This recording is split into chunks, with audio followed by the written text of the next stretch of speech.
Météo France est un organisme qui est bien connu pour sa mission de sécurité des personnes et des biens en relation avec les événements météorologiques.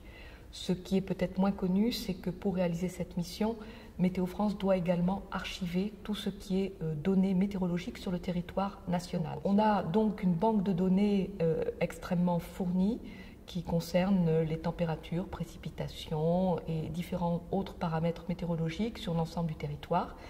Et ces paramètres, ces données, au fur et à mesure que nous les accumulons, nous sommes capables, quand nous accumulons par exemple 20 ou 30 ans de données, d'en faire des moyennes. Et ceci nous permet de définir les conditions climatiques dans une région, dans un département donné.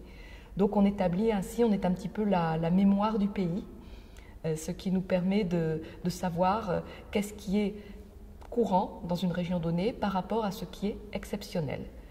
Alors, il se trouve que pour mener à bien et pour rendre le service le plus optimal possible, Météo France est également doté d'un service de recherche. Et dans ce service de recherche, on mène des expériences climatiques en ce qui concerne l'évolution du climat en cours. Alors notre contribution concerne à la fois la recherche sur les mécanismes climatiques, cela concerne également l'évolution du climat futur, et en cela on participe aux exercices qui sont promus dans le cadre international pour essayer d'éclairer les travaux du GIEC. Dans le cas du changement climatique, où on attend une élévation de température moyenne qui peut être entre 1,4 degrés Celsius en hypothèse la plus basse et qui peut monter jusqu'à près de 6 degrés Celsius en hypothèse haute, en France, on aura un effet qui sera encore plus fort, qui sera à peu près multiplié par 2 par rapport à ces chiffres moyens, et on aura une accumulation de chaleur qui va donc se trouver concentrée au centre des métropoles urbaines si on ne prend pas de mesures pour en limiter les effets.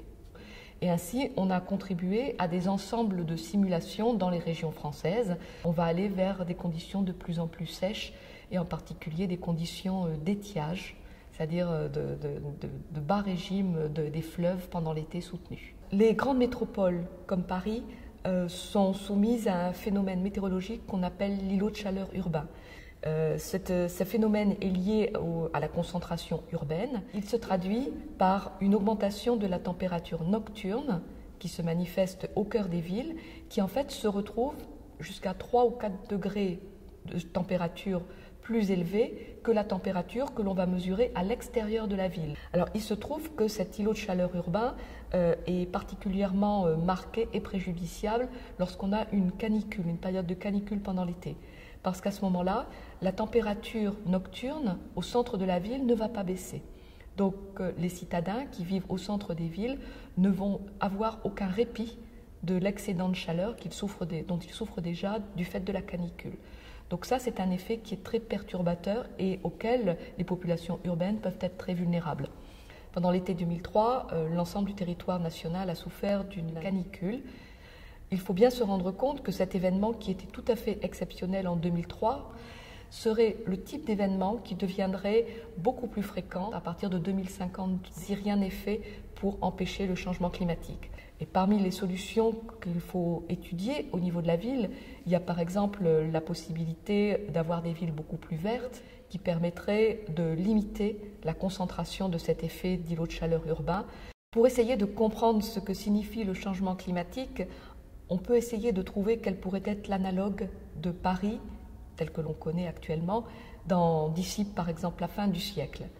Lorsqu'on regarde les villes européennes, où se produit aujourd'hui un climat tel que pourrait connaître Paris en 2100, eh bien, une des villes, par exemple, pourrait être Séville. Alors pour ceux d'entre vous qui connaissent déjà l'Espagne, qui ont pu voir à quel point le climat pouvait être chaud pendant l'été, vous vous rendez compte que c'est quand même une révolution par rapport au climat qu'on connaît aujourd'hui sur Paris.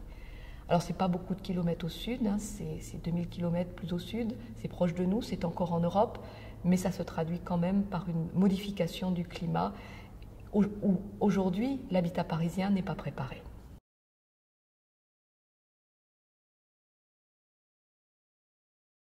Météo France est partenaire de cette aventure parce que ça lui donne l'occasion de rencontrer des acteurs qui ne sont pas partenaires avec lesquels elle est habituée à travailler.